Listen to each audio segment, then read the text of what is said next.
Drive ಮಾಡ್ತಾ ಇದ್ದೀರಾ? Car ಮೇಲೆ ಓಪನ್ ಇರುತ್ತೆ ನೋಡಿದಿರಲ್ಲ, ನಿಂತ್ಕೊಂಡಿದ್ದೀರಾ. ಅಪ್ಪ ಡ್ರೈವ್ ಮಾಡ್ತಾ ಇದ್ದಾರೆ, ಮ್ಯೂಸಿಕ್ ಹಾಕಿದ್ದಾರೆ, ಸಾಯಂಕಾಲ ಇದ್ದೀರಾ. ಆಗಲ್ಲ, ಯಾಕಂದ್ರೆ ನ್ಯಾರೋ ರೋಡು, ಆಪೋಸಿಟ್ ವೆಹಿಕಲ್ ಬರ್ತಾ ಇದೆ. ಸಡನ್ ಆಗಿ ಹಿಂದೆಯಿಂದ ಬಾಂಕ್ ಕಂಟಿನ್ಯೂಸ್ ಆಗಿ ಓವರ್ಟೇಕ್ ತಗೊಬೇಕು ಅಂತ ಏನ್ ಯೋಚನೆ ಬಂತು? ಸಿಟ್ ಬಂತ?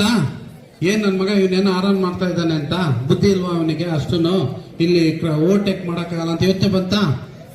ಕರೆಕ್ಟಾ? ಒಪ್ಕೊಂತೀರಾ? ಇನ್ನು ಕೆಲವೊಬ್ರು ಆಗ್ಬಿಟ್ರೆ ನಮ್ಮ ಹುಡುಗರುಗಳು ಏನಂತಾರೆ, ಅಪ್ಪ ಅಪ್ಪ ಬಿಡ್ಬೇಡಪ್ಪ ಅವನ್ನ, ಹಿಂಗೆ ರೈಟಿಗೆ ಬಂದ್ಬಿಡಪ್ಪ, ಅವನಿಗೆ ಬಿಡ್ಲೇ ಬೇಡಪ್ಪ, ಅವನು ಎಷ್ಟೇ ಅಂಕ್ ಮಾಡ್ಲಿ ಬಿಡ್ಲೇ ಬೇಡಪ್ಪ, ಅವನು ಬಂದ್ರು ಸ್ವಲ್ಪ ಹಂಗೆ ಹೇಳ್ಕೊಂಡ್ಬಿಡಪ್ಪ. ಮಾಡ್ತೀರಲ್ವ? ಯೋಚನೆ ಮಾಡ್ತಿರಲ್ಲ. ಇವಾಗ ನೋಡ್ತಾ ಇದ್ದೀರಾ, ಮೇಲೆ ರೂಫಲ್ಲಿ ನಿಂತ್ಕೊಂಡ್ಬಿಟ್ಟಿದ್ದೀರಲ್ಲ, ಹಿಂದೆ ತಿರುಗ್ಬಿಟ್ಟು ನೋಡ್ತಾ ಇದ್ದೀರಾ, ನಿಮ್ಮ ಫೇವರೇಟ್ ಹೀರೋಯಿನ್ ಡ್ರೈವ್ ಮಾಡ್ತಾ ಇದ್ದಾರೆ. ಏನ್ ಫೀಲಿಂಗ್ ಬರ್ತದೆ? ಏನ್ ಥಾಟ್ ಬಂತು? ಅವಾಗೂ ಸಿಟ್ಟು ಬರುತ್ತಾ? ಸಿಟ್ಟು ಚೇಂಜ್ ಆಗೋಯ್ತಾ? ಯಾಕೆ? ಅವನು ಮನುಷ್ಯ ಅಲ್ವಾ? ಅವನು ತಪ್ಪು ಮಾಡ್ತಾ ಇದ್ದಾನಲ್ವಾ? ಓಕೆ, ಆಂಬ್ಯುಲೆನ್ಸ್ ಅನ್ಕೊಳ್ಳಿ, ನೋಡ್ತಾ ಇದ್ರೆ ಆಂಬ್ಯುಲೆನ್ಸ್ ಅಂತಲ್ಲ, ಆಂಬ್ಯುಲೆನ್ಸ್ ಇದ್ರೆ ಏನ್ ಫೀಲಿಂಗ್ ಬರ್ತದೆ? ಬಿಡ್ಬೇಕು ಅಂತ ಫೀಲಿಂಗ್ ಬರ್ತದೆ. ಅದು ಟ್ಯಾಕ್ಸಿ ಆದ್ರೆ ಬಿಡಬಾರ್ದು ಅನ್ಸ್ತದ? ಇವಾಗ ನಿಮ್ಗೆ ಯೋಚನೆ ಬಂತು, ಅರೆ ಅವನಿಗೇನೋ ಅರ್ಜೆಂಟ್ ಇರಬೇಕು, ಎಮರ್ಜೆನ್ಸಿ ಇರಬೇಕು, ಜೆಂಟ್ಲ್ಮನ್ ನೋಡ್ತಾ ಇದ್ದೀರಾ ಮಿರರ್ ಅಲ್ಲಿ, ಅವನ ಗ್ಲಾಸ್ ಒಳಗಡೆ ಟೆನ್ಷನ್ ಆಗಿದ್ದಾನೆ, ಏನೋ ಅರ್ಜೆಂಟ್ ಅಲ್ಲಿ ಇರಬೇಕು ಅಂತ ಯೋಚನೆ ಬಂತು.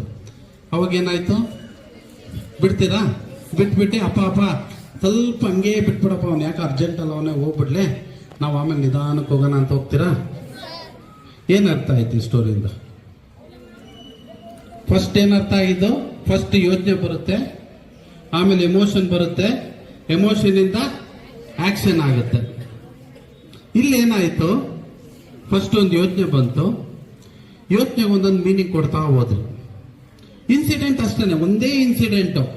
ಡ್ರೈವ್ ಮಾಡ್ತಾ ಇದ್ದೀರಾ, ಕಾರಲ್ಲಿ ಹೋಗ್ತಾ ಇದ್ದೀರಾ, ಅಂಕ್ ಮಾಡ್ತಾ ಇದ್ದಾನೆ, ಅಷ್ಟೇನೆ, ಒಂದೇ ಇವೆಂಟು. ಬಟ್ ನೀವು ಅದಕ್ಕೆ ಡಿಫ್ರೆಂಟ್ ಮೀನಿಂಗ್ ಕೊಡ್ತಾ ಹೋಗಿದ್ದೀರಾ.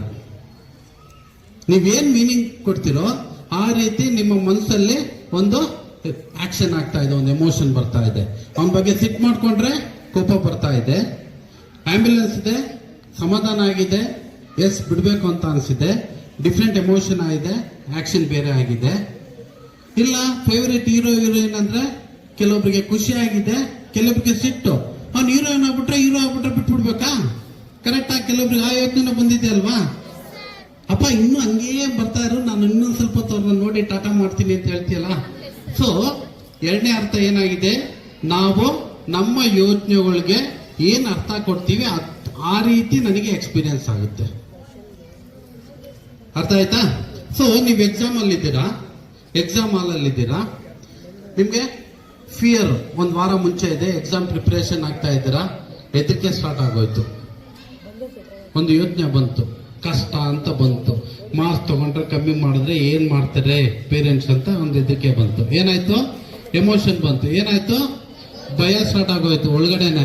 ಓದ್ತಾ ಇದ್ದೀರಾ, ಬಟ್ ಮನ್ಸು ಅದ್ರ ಮೇಲೆ ಫೋಕಸ್ ಮಾಡಕ್ ಆಗ್ತಿಲ್ಲ. ಎಂಡ್ ರಿಸಲ್ಟ್ ಏನು? ಎಕ್ಸಾಮ್ ಅಲ್ಲಿ ಮರ್ತೋಗ್ಬಿಡ್ತೀರಾ, ಓದಿದ್ದೆಲ್ಲ ಮರ್ತೋಗ್ತೀರಾ, ಬರೆಯಕ್ಕಾಗಲ್ಲ.